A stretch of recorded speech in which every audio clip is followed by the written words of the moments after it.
All right, there we go. What's going on, guys? Welcome back to another Aether Hour podcast. This time we are with special guest Graham Davis, who is an award-winning game designer, narrative director, world builder, and IP developer. He actually helped start building the world of the whole Warhammer franchise. He's worked on many other properties since then, a bunch of video games, a bunch of tabletop RPGs that we're all going to get into. But I think one of the big things that we're going to dive into in this episode is talking about narrative and just building worlds, because we also have our narrative director, Tyler, with us today to ask some questions. So, yeah, this one's going to be a fun world building episode. So, thanks for joining us, Graham. Oh, thank you for having me. Yeah. So, why don't we get right into it? Is Warhammer kind of the start of your career, or were you doing much before that? It was my first job in the games industry. Okay. By that point, I spent about 4 years submitting material to various hobby magazines in the UK. That was for AD&D First Edition, which was pretty much the only game around at the time. Mhm.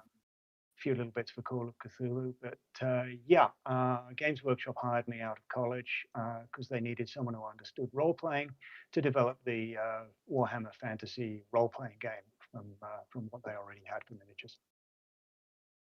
That's awesome. So, how long did you work with them before you started moving on to other endeavors? Uh, about 4 years, um, a lot for mainly focused on Warhammer Fantasy role play, but at the same time, 40K was in its infancy, and I contributed a few little bits and pieces to that. And then I moved to the States, started working on Vampire the Masquerade, and you know, Wow. from there on into video games, and still doing it, still getting away with it, as my father would say.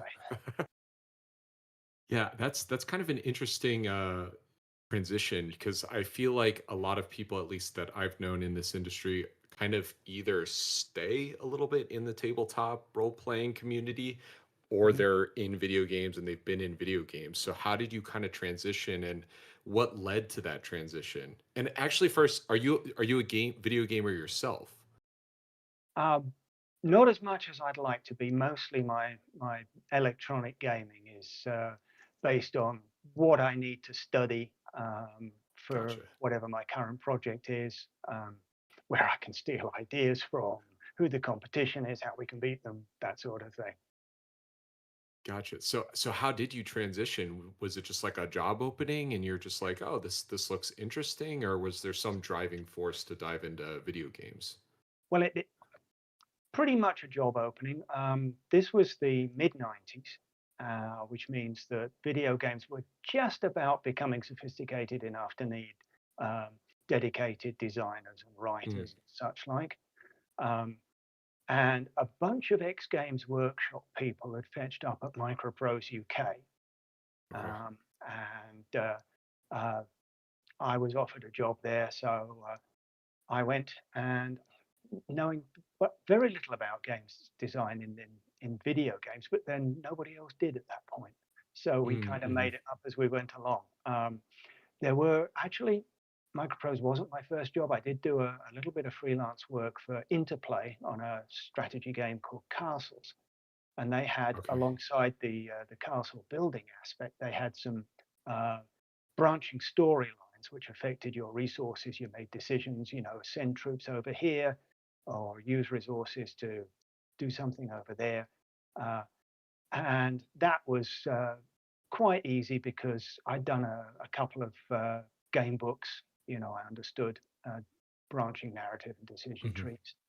But Microprose was my first job in video games.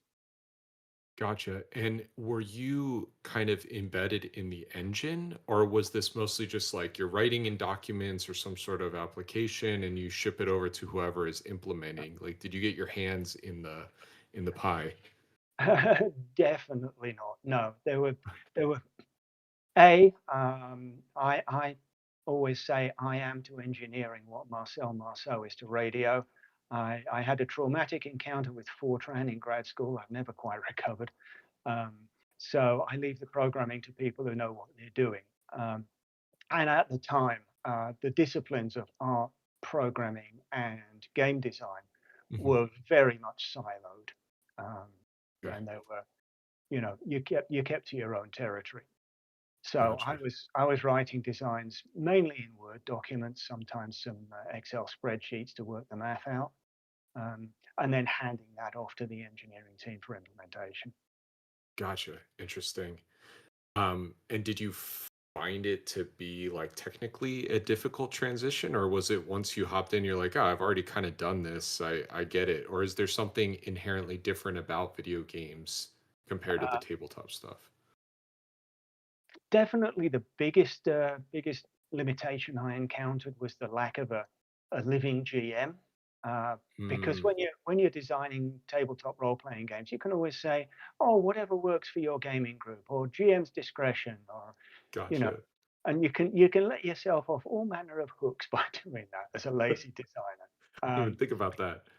but when you're dealing with a video game, of course, if a computer doesn't know what to do, it simply falls over.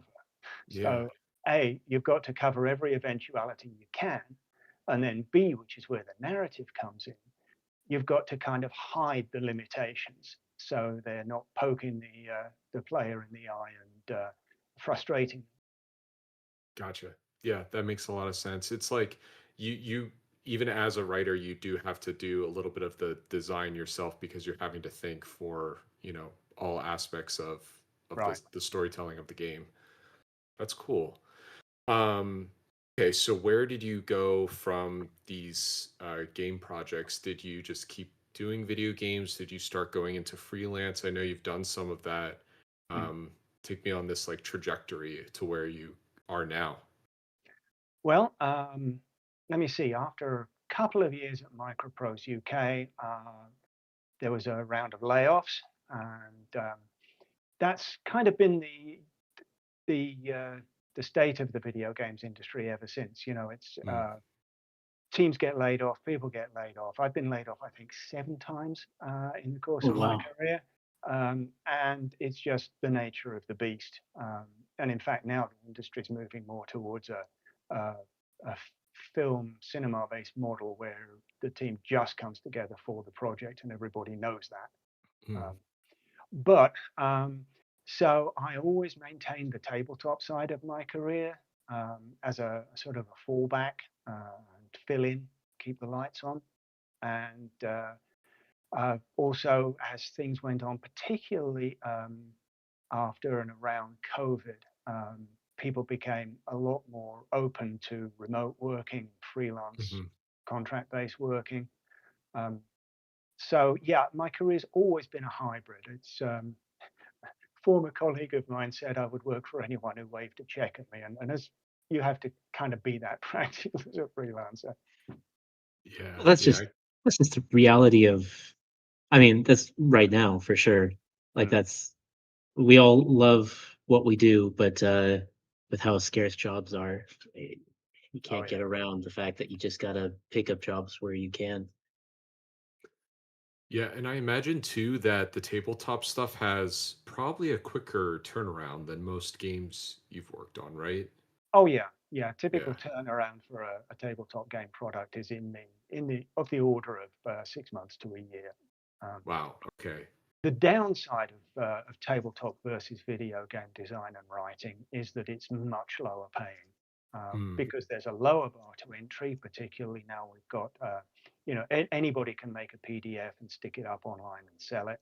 Marketplaces like Drive-Thru RPG, Mhm. um, and it's always been a very fan-driven, community-driven kind of industry, which is great for creativity, and I love it. But it does mean that the sort of level of pay is not comparable to what you would get in working on a video game. Yeah. Yeah, I can see that. I feel like while you said that there's a lot of ways in which you can just kind of let the DM just run wild with the story and the mechanics to a certain point, I feel like as a writer of a tabletop game though, you really need to think out all aspects of everything because you don't have as much of the visual component and the tactile gameplay mechanics. Right. So where do you even start building something like that out? And how closely are you working? Well, I guess this is first what I should ask. Like, are you doing design also when you're working on tabletop stuff? Or are you just like writing? I used to do a lot of both, uh, Okay. both both mechanics and content writing, adventures, plot, stories, characters, that sort of thing. Um, I've focused more as my career has gone on the narrative side, simply because that's my happy place. Okay. And while I can sling statistics when I have to, there are people who are far better at it than I am. I see.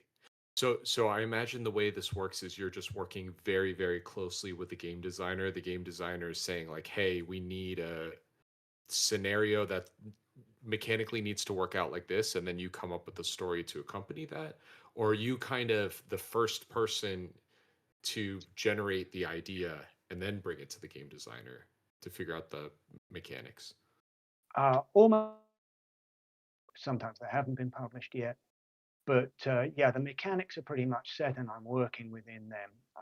And at the same time, I'm often working within an established setting or a setting that's in development or a setting for which concepts exist.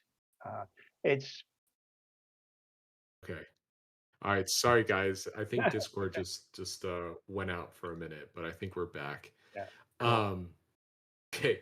I think what was I asking you, Graham? I said, oh, are you the first person with the idea, or is it the game designer? That's where I last Right. heard. Yeah. Yeah. Um, so the game designer, normally I'm working from an established set of rules. Might be a finished published rule book, Hmm. um, or it might be a rule book in progress. But the mechanics are pretty much set. There's usually consensus to some extent around the setting, things Hmm. like tech level, tone, themes, um, and I help develop that in some cases, and in others I just work within the existing setting. It depends how long it's been around. Gotcha. There's a couple of games Actually, I'm under NDA, so I can't talk about them yet, but I'm helping develop worlds and establish things like theme and tone, commenting, giving feedback on artistic direction, that sort of thing. And there are others, games that have been around for a while, like Warhammer Fantasy Roleplay, where everything's established and, I just create stories within that established world. I see. Interesting. What were you gonna say, the Tyler? yeah, yeah, no, I think talking about kind of the intersection of narrative and design, uh, one thing that how I understand it. So I'm newer to the industry than you are, and so you've seen a lot more of the evolution of Most things. people are. And uh, now we have this position of a narrative designer, Mm. where in video games you have this thing where the you have one foot in both and you're working with both.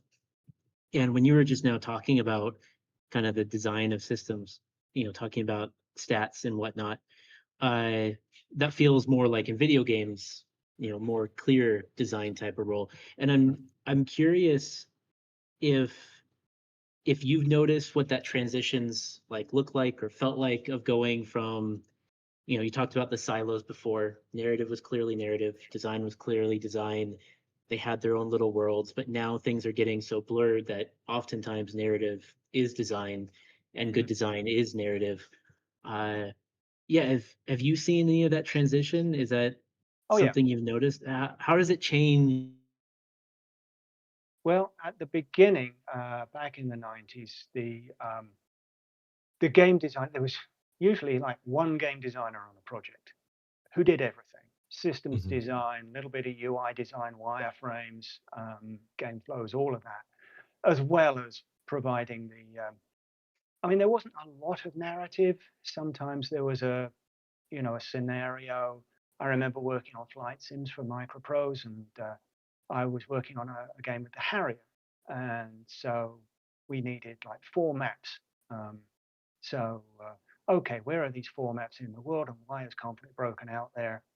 And that's it. The rest was all mission design and mission briefings.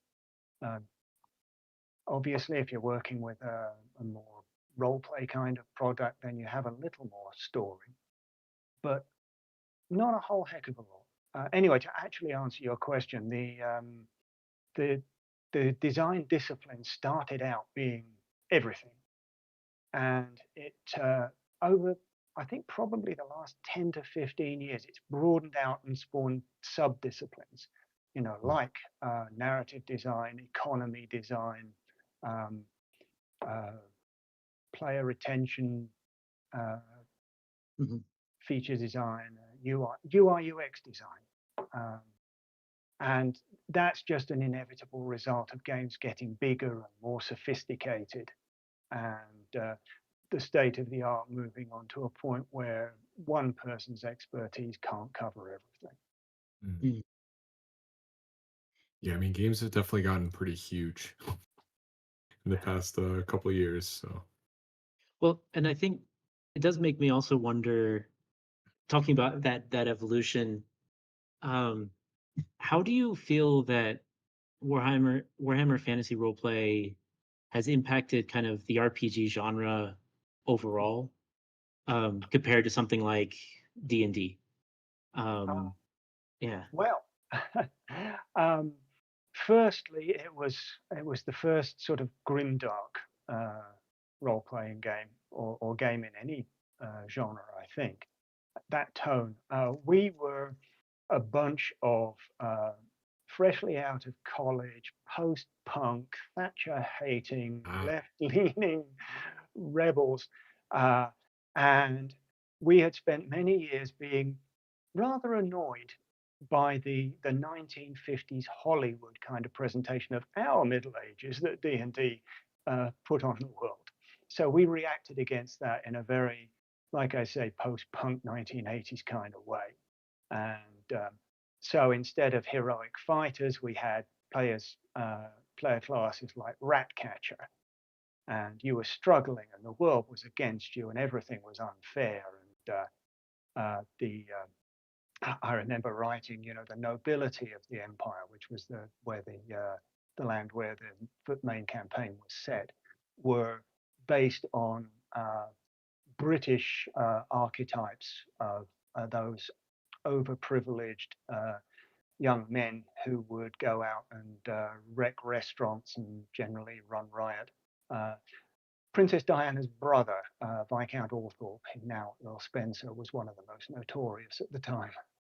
So we incorporated themes like class strife and other things like that, along with the grimdark and grubby and gritty. Where say D&D was informed by uh, things like Disney movies about King Arthur, we looked to Mhm. Monty Python and the Holy Grail. So I guess, so many questions that come out of that. I think uh, one about the how grimdark has become such a major genre and aesthetic, if Mm. anything. But oftentimes there's a criticism of grimdark being dark without reason, or Yeah. not being tied to anything narratively. Mm. And I'd be curious about your thoughts, because you're talking about how this genre of fantasy came out of as a kind of a reaction to political circumstance. And do you find that that political circumstance is absolutely required to make grimdark, and that like when you lose it you kind of lose what grimdark's about? Or do you think that modern grimdark has found like its own footing, kind of separate from that political birth? Oh, I think it's definitely found its own footing. People have put their own spin on the aesthetic for their own reasons. A lot of it's informed by metal these days. Um, some of it comes from Europe with different social and political drivers. Uh, Warhammer Fantasy Roleplay, for example, is huge in Poland. I believe mm, it was the first game to be translated into Polish. And interesting. so the sort of Eastern European aesthetic there, they have a lot of, in their folklore, they have an awful lot of really horrific body horror type monsters and stories. So that's fed into that. Like I say, metal's one thing, and also, sadly, I have to say, because it's creatively a little bit sterile, in my opinion. Grimdark has attracted a certain edgelord element, which transgressive body horror, and then just keep going. And I won't criticize anyone's taste. I'll just say it's not my taste. Well, sure, So sure. do you feel like it didn't start out like that originally? It kind of evolved into that? Yeah, well, our intention. Well, I mean, we weren't deliberately founding an aesthetic, um, Okay. uh, but our intention was to be kind of grubby and mischievous and anti-heroic. Um, I got it. and then people built on that and built on that and built on that and built on that. And as I say, metal became quite a thing. In fact, there was an effort in the late 80s to actually for Games Workshop to start up its own record label, believe it or not. Interesting. Even signed a couple of bands, and they were usually metal, leaning more towards black metal, and so that kind of drove things in that direction. The art, obviously, the work of artists like John Blanche and Tony Ackland inspired other generations of artists. We used people like Ian Miller, uh, who could produce some incredibly dark work. And again, other successive generations of artists built on that, and it just became more and more pronounced. Have you had an opportunity to dive back into Warhammer later on, or was it kind of like once you cut ties with them, it was done? No, I stayed involved for many, many years. There were a number of occasions where the game was between publishers. Games Workshop decided to Mm, focus on miniatures and started licensing out tabletop games, as it now does with video games. mhm. And but the fan community was so incredibly strong, and the internet was a new thing, and that kept the game alive without oxygen for a couple of periods of 2 or 3 years each. And I just felt humbled, to be honest, that Mm, the stuff I'd worked on meant so much to so many people that I got involved in those communities. And when the opportunities came up to write more for successive editions, I did that. And around about, I think, 2019, when the current licensee, Cubicle 7, got Warhammer Fantasy Roleplay and produced the fourth edition of the game. mhm. Um, Now, for first edition, there was a campaign called The Enemy Within, and it's very well spoken of. People have always loved it. And Cubicle 7 in 2019 asked me to do what they called a director's cut version of that campaign for the Huh. new edition.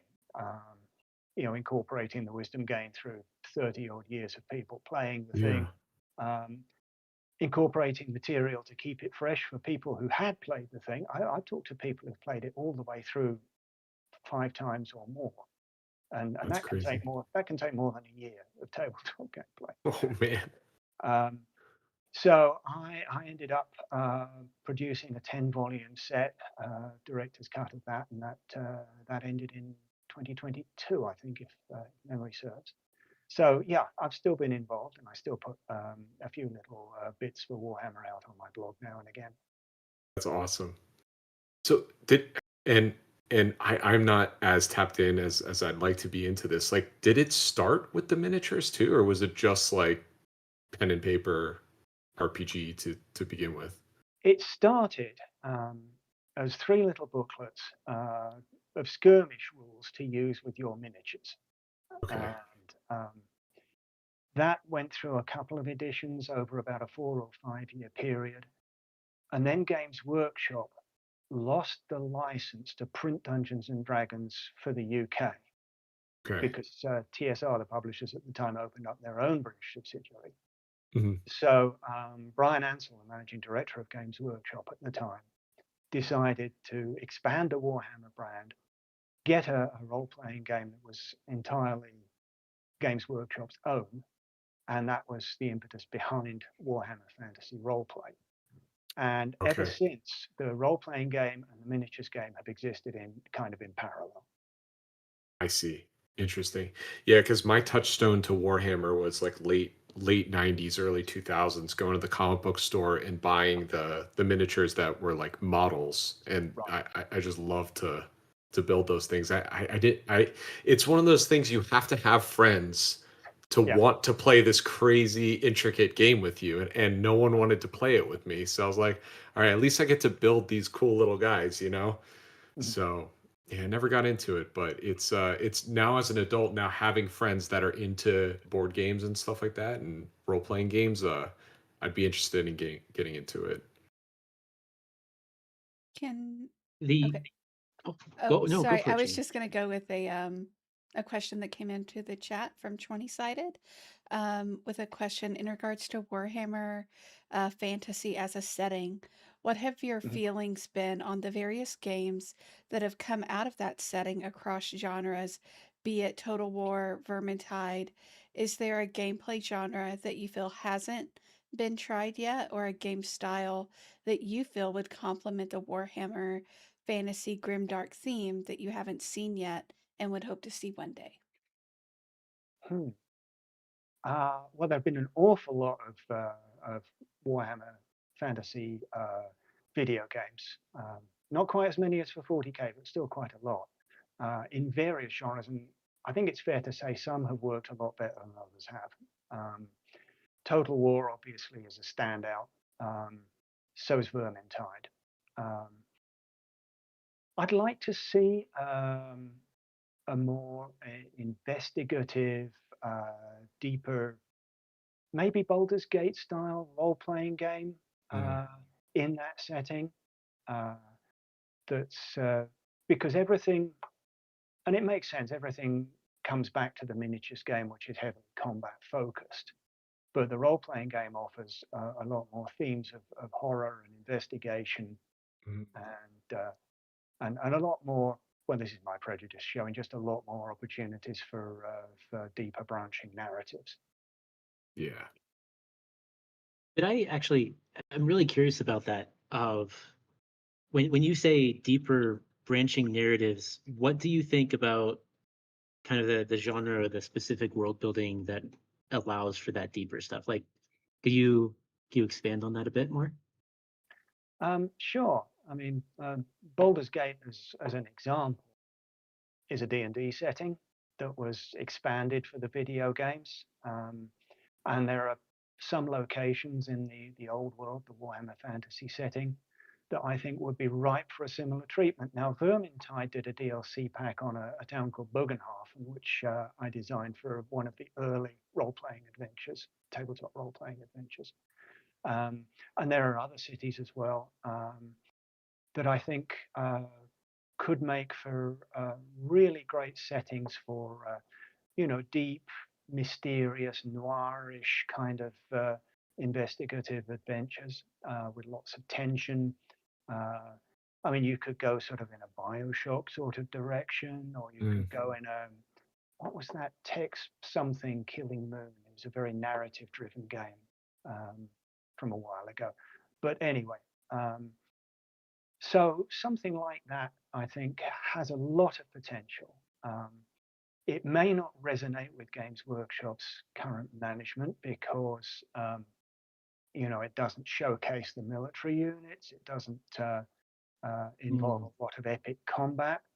Um, so it might be. This was one reason why Warhammer Fantasy Roleplay was kind of the red-headed stepchild for a while because it came out, I think, a few months before the first edition of Warhammer 40K.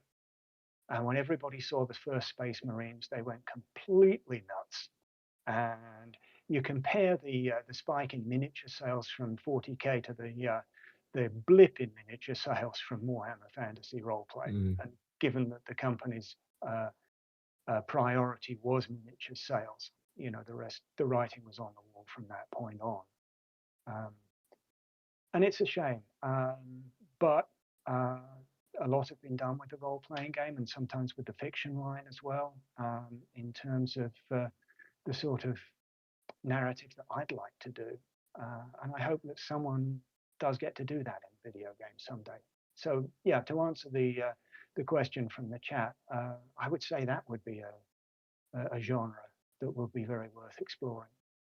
I feel like those projects from kind of a known IP can stand out because you already have the fan base. And if you're like, oh, this is like kind of a totally different setting from what you're used to, but it's still in the grand universe or whatever, Yeah. I feel like that's the way to spin it, and that'll pull people in.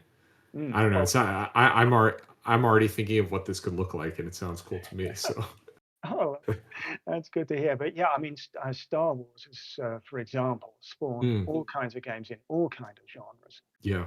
I think they've mostly been pretty successful. Yeah. Thinking a little bit about building out that world, because I think one of my personal interests is I love the intersection of using real life history to Mm. influence fantasy world building. In Aether and Iron, using New York as kind of the starting point provided so much bizarre to build off of. And I'm curious from your perspective, because I know that from the stuff that you do, you have a really strong grounding in history, right? That you love that stuff. And I'm curious, when building out something like, if we're following this idea of building a Warhammer fantasy version of Baldur's Gate, how do you see history as kind of building out that world? Like, how do you use history, like the a culture or a society or a way of thinking or a way of working, or to build out and make your world so have so much more depth, to resonate with people so much more? Well, you're absolutely right. I mean, history and mythology, they have this sort of verisimilitude by their nature. And Mhm. also, history is full of stuff you just simply cannot make up. It's awesome.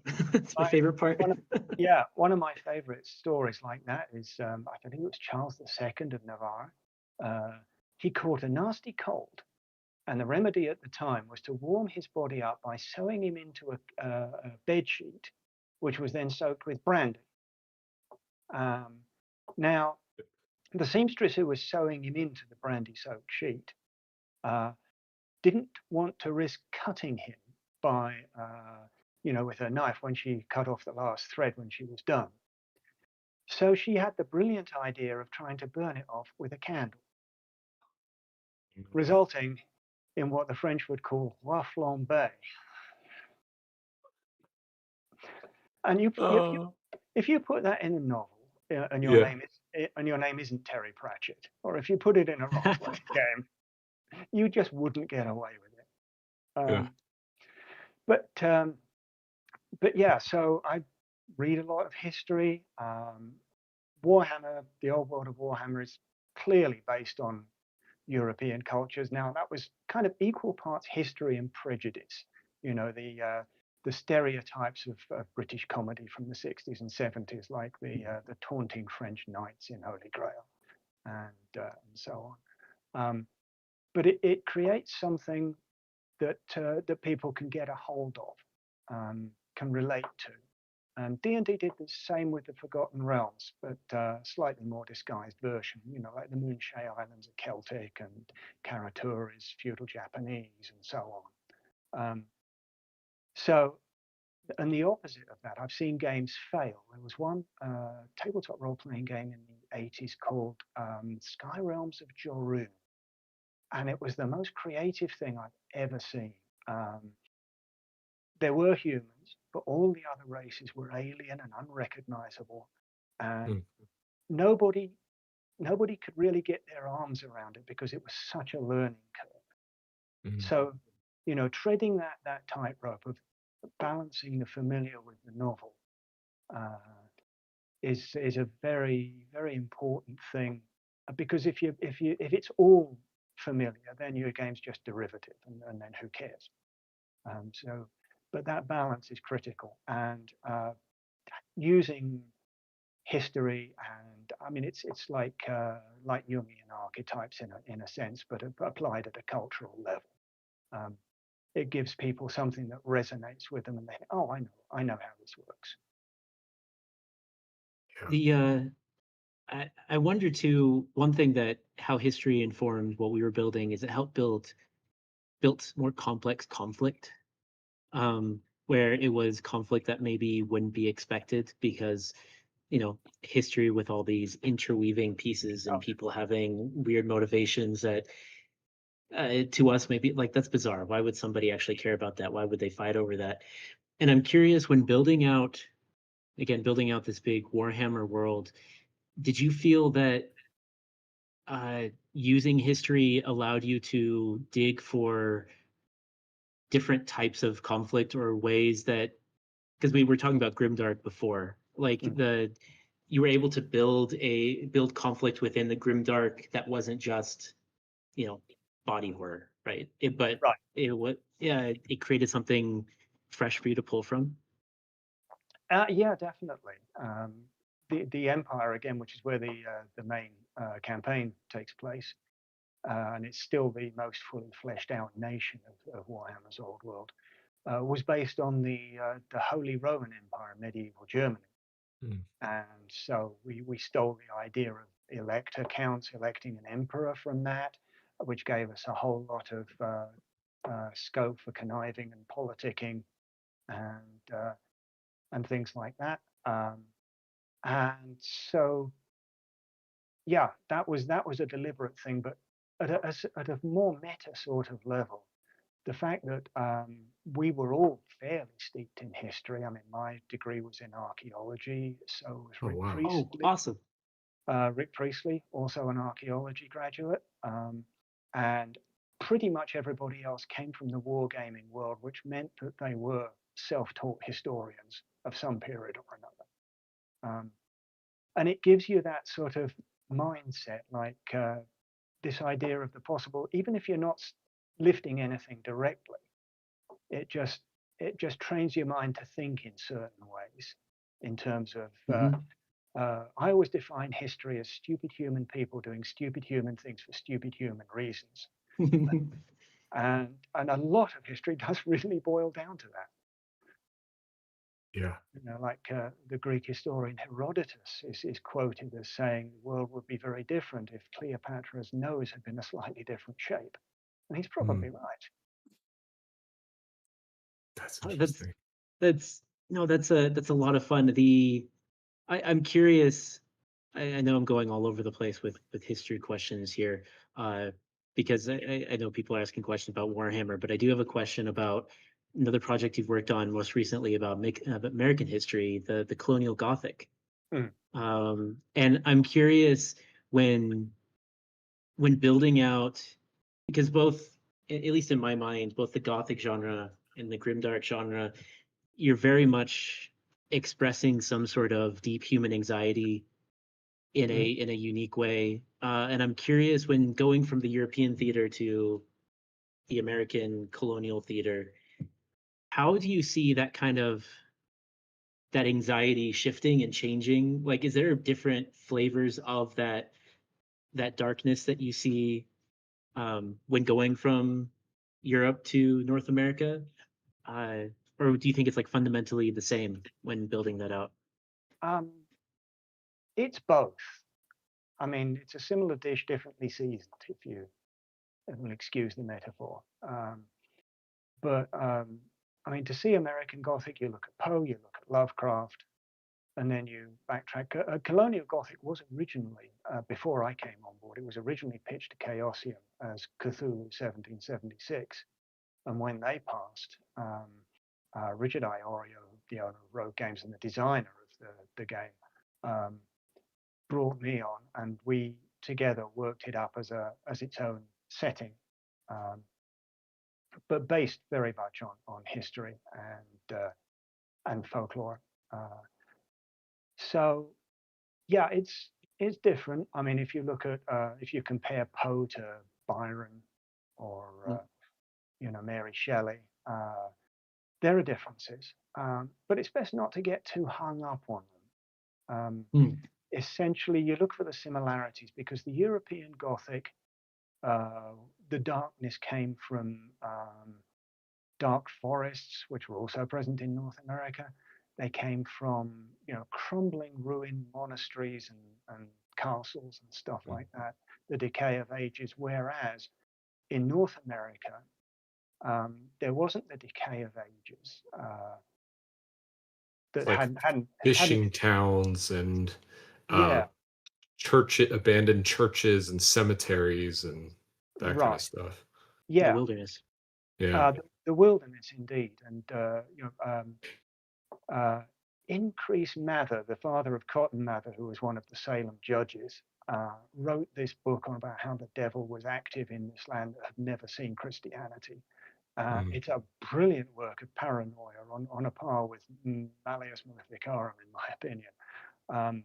But um, they had these forests full of savages, to their mind, uh, and the devil was running the whole place because there were no churches. Christianity wasn't there, therefore it must be the devil's domain, and everything had a. And then they had the stifling religion of the Puritans, the Congregationalists, the Pilgrims, that you see in books like the Scarlet Letter, and in the accounts of the Salem trials. Um, and it was just this whole stew of paranoia. Uh, and that's where the American Gothic horror came from, Mm. as distinct from the British Gothic horror, which came from a sense of ennui and decay. Mm. Do you when when looking at like the where grimdark and gothic horror can like move forward, do you personally see some equivalent in modern society when pulling for inspiration for this kind of gothic anxiety, uh, this dark other space that consumes our mind because it's out of reach and full of unknown? Like, is there anything that you see now? I mean, is it the internet, for example, or is there something else? Would you say? Um, yeah, I think it could be the internet. It could be the rise of AI, and we've seen ever since Asimov the fear of AI and robot rebellions and such. Um, I think cyberpunk has been fairly prophetic in that we find ourselves in a world today which is full of uncaring corporations who tread upon the weak and so on. I'm not going to get on too much of a soapbox there, but you can see how it was prophetic in a number of ways, and I think that could be a direction for horror to go in. Mm. Hmm. So, gosh, I am taking up a lot of oxygen here. I just got so many questions. No, okay. So when for pulling from all that we just talked about, and I know we got people in the chat that are like big Warhammer fans, and the TTRPGs have just gotten so big.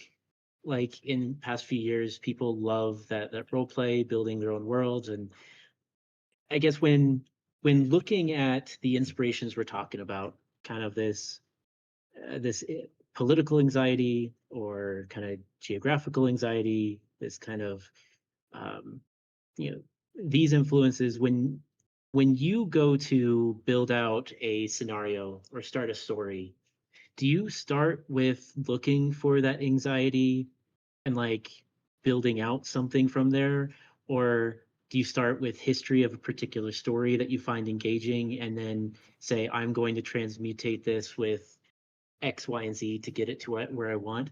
What does that process look like for you when building out this genre? Um, I've used various approaches at various times. I wouldn't claim any particular one as my approach or my trademark or anything.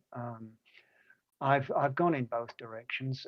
One of the first adventures I ever wrote for Warhammer Fantasy Roleplay was a thinly disguised rip-off of Faust, um, than someone making a deal with a demon. And then I just asked the questions like, where does this not make sense? Like, why would Faust give up his soul to the fires of hell after just 7 years?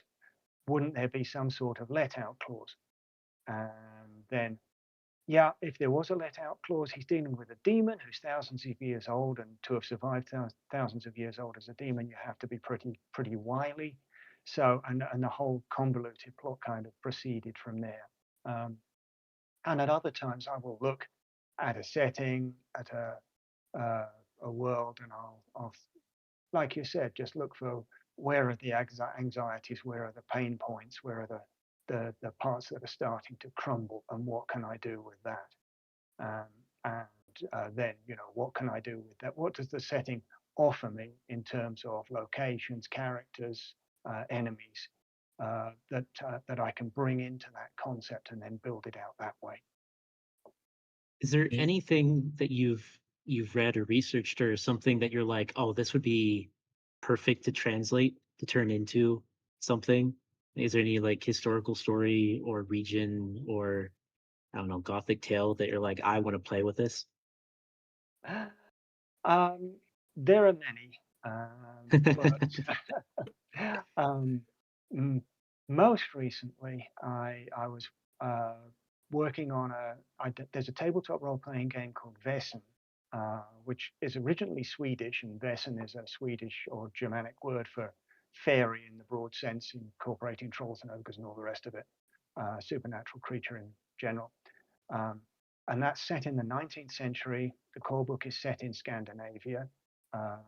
And you play 19th century Scandinavians confronting supernatural mysteries that come down to basically folk horror / folk investigation. And that is something that I had wanted to do for decades. Probably since my earliest D&D days, when I was trolling books of British folklore to find monsters whose stats my players had not memorized, so I could present them with some sort of challenge. And so the same day I saw this, I wrote to the publishers and said, you need to do a Britain and Ireland source book, and you need to hire me to do it. It was sort of equal parts bullying and pleading, and thankfully they did, and they let me do it. So that was one example of something I'd really wanted to do. That's awesome.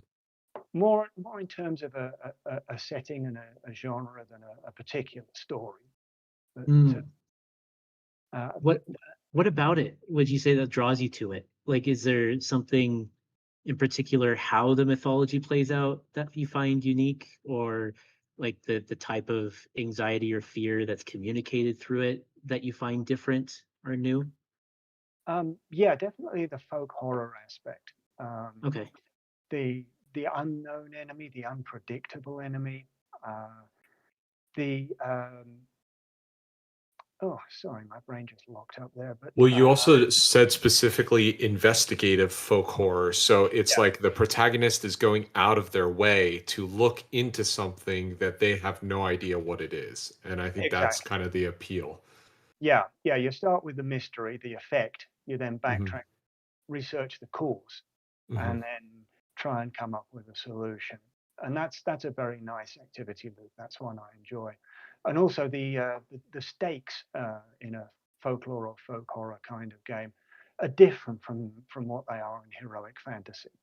You're generally normal people, and in D&D, fairies and pixies and what have you are a low-powered foe that nobody ever bothers with. But if you look at the folklore, their folklore antecedents, and compare them to what non-magical mortals can do, they can be absolutely deadly and very frightening, but on a smaller stage. So the stakes are no less high. It's life and death, for sure, sometimes for individuals, sometimes for whole communities. But it has more of I don't know quite how to describe it, but it's more personal somehow. That is a really interesting point because I'm thinking about genre overall, and I do feel like within my limited experience in Warhammer, but in like Grimdark stuff, it's always about these mega scope in worlds, right? These Yeah. massive fallen worlds, and thinking about what does that genre look like when you shrink the scale Yeah. to something that is deeply personal? Because you're right when talking about, Fae or the good folk and whatnot, and how they can create just as much fear, anxiety, turmoil, and strife to an individual or a family that makes it, especially in the context of a medieval world, that is just as devastating as the world falling apart as it is for that household falling apart. Um, Right. Yeah. that's really interesting. Yeah. And it's fear of unknown is the most primal fear. The things that go bump in the dark, um, they they never fail, in my experience. You have some key points that you like to work off of that you think makes a good world. Hmm. Wow, that is a huge question. It's a big question, Nick. Come on, man. I'm just trying to see if we Yeah. can get some tidbits of knowledge. All right. Well, you can create a world top down or bottom up. Okay. And I don't tend to one or the other. I tend to go case by case. But top down, you start with a map, you impose the nations on that, you develop the cultures, etc., etc. That works pretty well for a tabletop game where you're writing a whole book, a whole chapter, for the book. But for a video game, you really need to start with the story, the locations where the title at hand takes place, and then drop in hints that there's a wider world out there. Give people Mm. something to want to know more about. That'll get them interested in the DLC or the sequel or whatever. Um, and that's the sort of first step towards creating the world as a brand rather than as a product. Um, Also, it's worth noting that when you're dealing with tabletop role-playing games and the big sprawling settings that inevitably come with them, that's a resource for the GM. And its cognate in video games is not a resource for the players, as much as some people might think so. It's a resource for the dev team. So Mm. that's the internal wiki, that's your Confluence or whatever, with all the information that everybody's ever thought of. Because the GM makes the stories in tabletop games, whereas the devs make the stories in video games, for the most part. I mean, you can have tabletop role-playing games adventures that are completely on rails, and people tend to hate them. But so that's kind of my 2 cents on that. Yeah, another question Yeah. on the Yeah. sort of world building side, 20 sided says that they want to write their own story and they've been bashing their head over the project. One of the main problems they've been running into is designing believable nations. They've dug into history of various cultures at a surface level, but do you have any advice for someone who's researching cultures to draw upon and where to look when trying to construct the foundation for a fantasy culture or nation? Hmm. Uh, Nutshell would be, don't overthink it. Avoid research rabbit holes. Mm. They're tempting, but they will swallow you whole, and you will never emerge with your sanity intact. Uh, Take what you know, take what you think, take what you feel. Decide what you want to do with this nation in terms of story, and then your your knowledge. You know more than you think. You've absorbed information your whole life, and that emerges in the form of instinct when you're not consciously thinking about it. Something will feel right, and so just noodle on it. Throw ideas together, see if they work. If they don't, throw them out and keep going. And it takes less time than you'd think.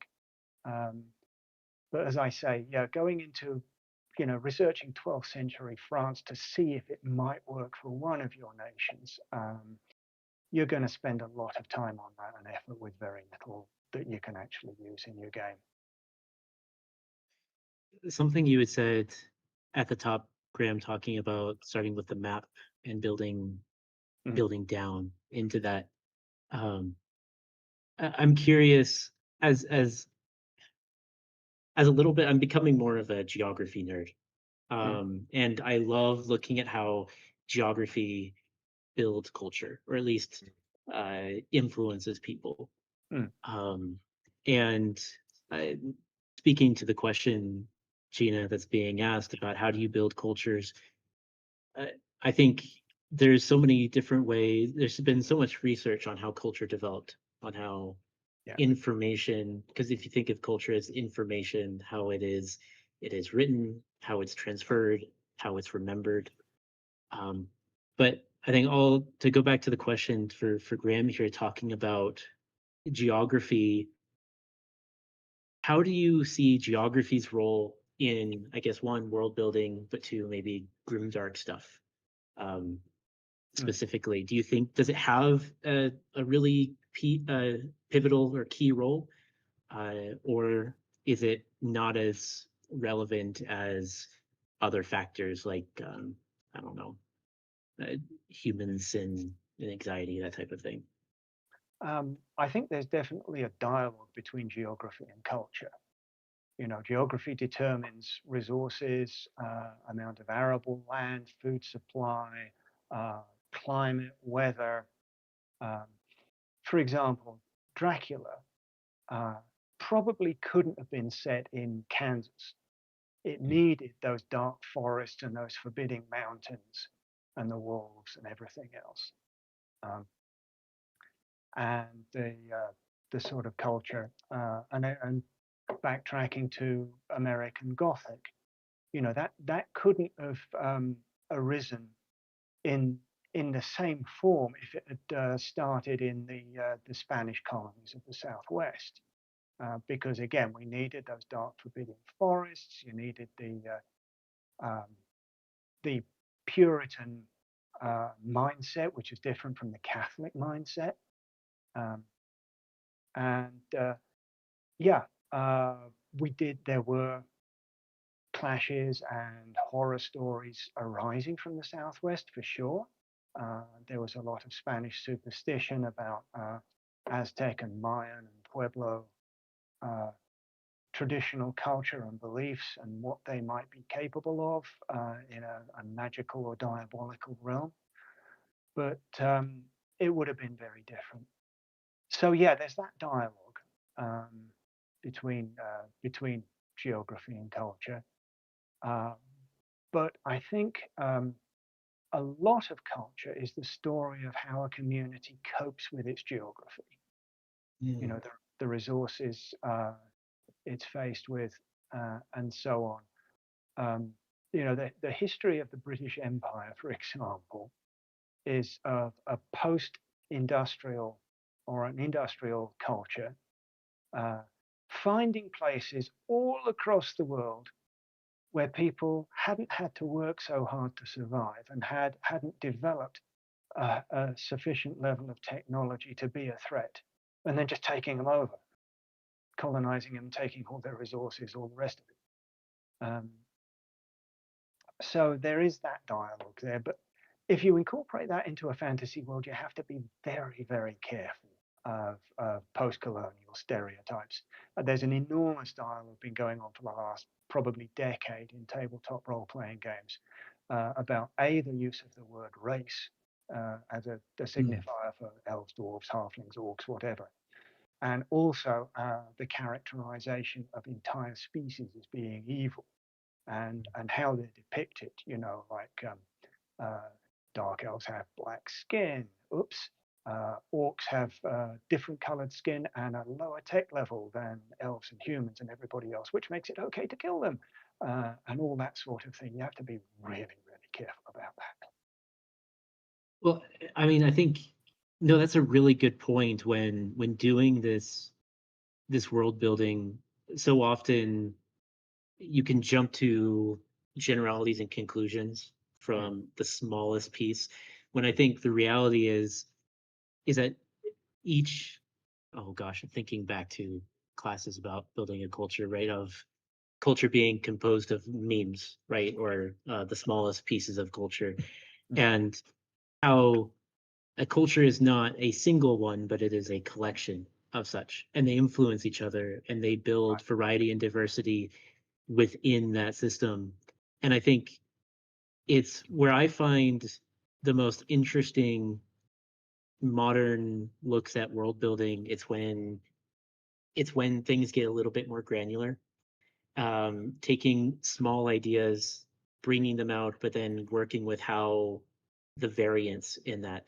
Um, Well, it's like yeah. basically what you're saying is like it's okay in Uh-oh, Oh, oh no. we just just got lost it. kicked. No.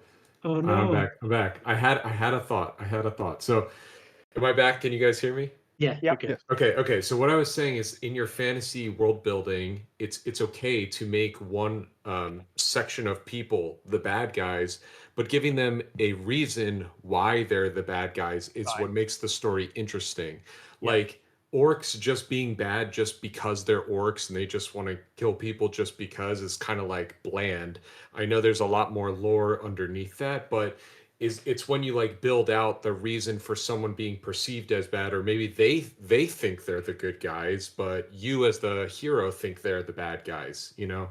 I think that makes the most interesting kind of stories and characters and worlds. Yeah, definitely, and that applies to boss design as well. Mm-hmm. Everybody's the star of their own movie, their own story, Well, and and everybody. oh, sorry, I didn't mean to cut you off. No, just that everybody has their own reasons for doing what they're doing. Nobody's a mustache twirling villain. Mm-hmm. Well, and I mean, speaking of how geography impacts that, think about how one of the big boogeymen of Europe for the longest time were people from the steppe, right? Yeah. Because you had these nomadic peoples that, because of geography, had to constantly migrate. They had to engage in an economy of capture in Mhm. order to continue.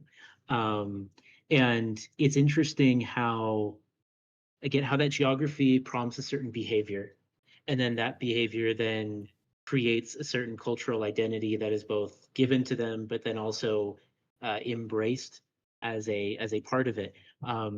And it's, I think, where you get granular to create something more interesting is thinking about how does that impact other elements of culture. So one thing, for example, is the I hope I don't butcher this at all, but in, the ancient culture of like Scythia, right? You have this very nomadic horse-based culture that was extremely powerful.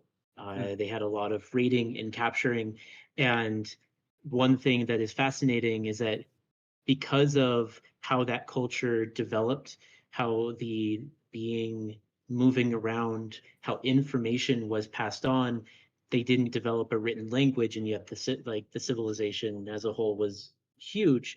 Yeah. And the only thing we have are the written records about them. But just thinking when doing world building, thinking about something as fundamental as language, about how does language, or why does language, how does written language develop out of a situation? Um, and then even more interesting, thinking about the materials in which that language is communicated. Uh, for example, in ancient Greece, you have a lot of the lettering that comes out of it is very angular lines because it was written on stone. And Yep. so when you're chiseling, it's really hard to do curves. But comparatively, if you look at some, East Asian language where you had stuff being built out of reeds, where Mm. you could do those curves more easily, you have the development of a written language based off of that. And now, thousands of years later, those are entrenched despite Yep. all of us having access to pencils and paper. And so this is where you start getting granular and interesting. And I think outside of the bounds of what makes good world building, perhaps, and more just like how do you make something that resonates with more people or provides you more material to work with and more fun and I think more interesting stuff is when you can start investigating these little quirks and how culture Yeah. develops to make world building fun. Yeah. I definitely agree, and that's the sort of little details that can make a culture or a location interesting. Mhm. Give it its individuality.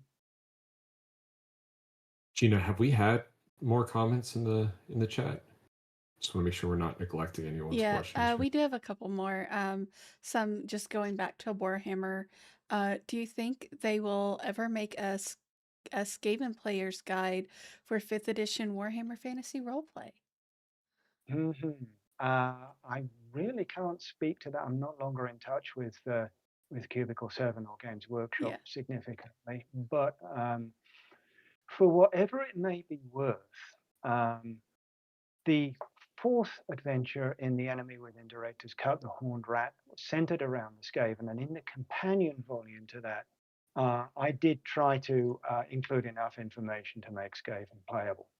Now that might be able to, you might be able to make that work with 5th edition. I don't really know, but I think that's all the information I can offer on that point. Yeah. Yeah, the chat's pretty hype. They would pay dollars for that. Let's see, 20-sided also asked, with you've worked on so much, is there a piece of lore or gameplay that you worked on that holds a special place in your heart? And if so, what is it and why? Oh boy, yeah, pick your favorite child kind of time. Yeah, Um, easy. yeah, um, piece of lore. I think I enjoyed working on the Marienburg series for Warhammer Fantasy Roleplay First Edition because we were building a whole city, one building at a time, in a kind of a serial in White Dwarf magazine. Specific pieces of lore kind of escape me at this point, but I did like. There was a faction I was trying to develop, which were kind of human supremacists rampaging around the city at night, beating up elves in dark alleys and saying that they were hunting mutants, but basically being violent and xenophobic. And I thought at the time that that was a kind of a showing up a mirror to society in a way that might be useful. Uh, but no, there's no specific one that I've always has been my proudest moment. Sorry to say. Is there anything that you wish more people knew about? Perhaps something that you're like, this was going to be cool, or I really like this, and it bummed me out that more people didn't get on board with it. Um,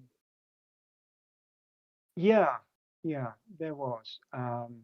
Now I grew up with Hammer and Universal horror films. I was a huge vampire fan, which is kind of how I got to work on Vampire the Masquerade. Um, but in the, I guess, Warhammer third and fourth edition of the miniatures games kind of days in the 80s and early 90s, I really wanted to do a source book on vampires in Warhammer, which would make them playable and show that how they move through society and everything else. Um, and I pitched that several times and got non-committal answers. And then with I think it was 5th edition of Warhammer Battle. They then codified they changed the law and set up the vampire counts, which basically blew all that out of the water. It was great for the miniatures game because you then had, I think it was 4 different vampire armies, all distinct, all based on different aspects of vampire lore. It was a very impressive piece of work, and I like it to this day. But I'm still a little sad I never got to do my vision of vampires. Is there a particular quirk or element that you're like that made it so special of like your take on vampires you wish more people could buy into or you just know about even? Um, yeah, essentially the quirk was their ability to move among humans more or less undetected, and in a way, what I was proposing for Warhammer is what Vampire the Masquerade ended up being. I can't claim credit for that. That was all Mark Reinhagen, but we had very similar ideas about the role of vampires in society, if you will. Interesting. Any more questions, Gina? Let's see. A new one in chat is why did they ever remove the Gods of Law after the early editions of Warhammer? Oh, that's an easy one. The Gods of Law were boring. They really were. Ask then When answer. Yeah. No, when I got the manuscript from Rick to develop, he'd done some foundational work. There was one god, Illuminas, his name was, who was just a light that froze everything it touched because law equals stagnation. You can't do a lot with that in a role-playing game as a patron of players. I invented a witch hunter god, but then called Solcam, which I stole shamelessly from Solomon Kane, the Robert E. Howard character. But then, as the lore developed, the cult of Sigmar took over witch hunting, so he became redundant. There was one mentioned in a comic, Arianka, who was a beautiful young goddess imprisoned in a glass coffin, and nobody knew what would happen if she was ever let out. And there was just nothing to base an army on, or a cult, a religion on. We couldn't really get that together. They just weren't as interesting as the Chaos Gods.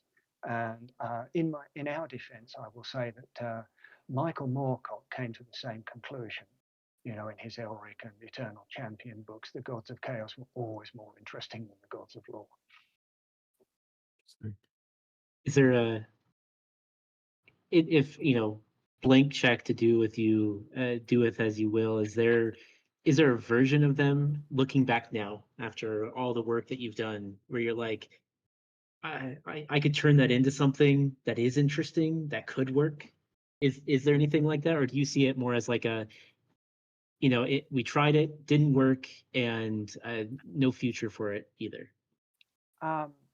Right now, I tend towards the latter view. I'm not sure they could go anywhere. But with that said, I really haven't given it a whole lot of thought in the intervening years. So maybe it's possible, never say never. But initial impression is that, it would be tough to come up with different aspects of law and stability and safety that would resonate with adventurers in a role-playing campaign or armies in a battle game. Yeah. You'd end up basically inventing a SWAT army or something like that. Well, I mean, Yeah, let's not get political, but I see where that could go. I'm not gonna go there. No. All right. I wanna get to your book that's coming out. Can you tell us a little bit about that? Sure. Yeah. It's called Building Fantasy Worlds. A hands-on guide to creating fantasy settings for games and more, or something like that.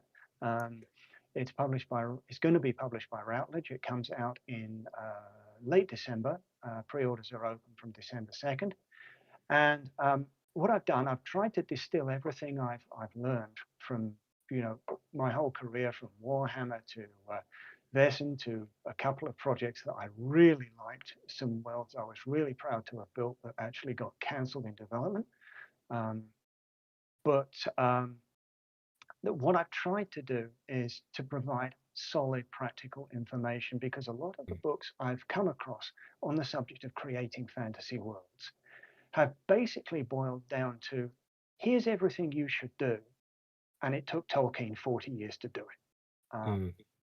Whereas if you're a game dev, you've got a budget, you've got a schedule, you've got a title with a particular scope, and it's how to not only accomplish world building within the budget and schedule, but also how to do no more than you need, while leaving all possibilities open for future development of the property into a transmedia brand, across, as Warhammer's become, tabletop video games. They're talking about movies. There've been books forever, comics, all sorts of stuff.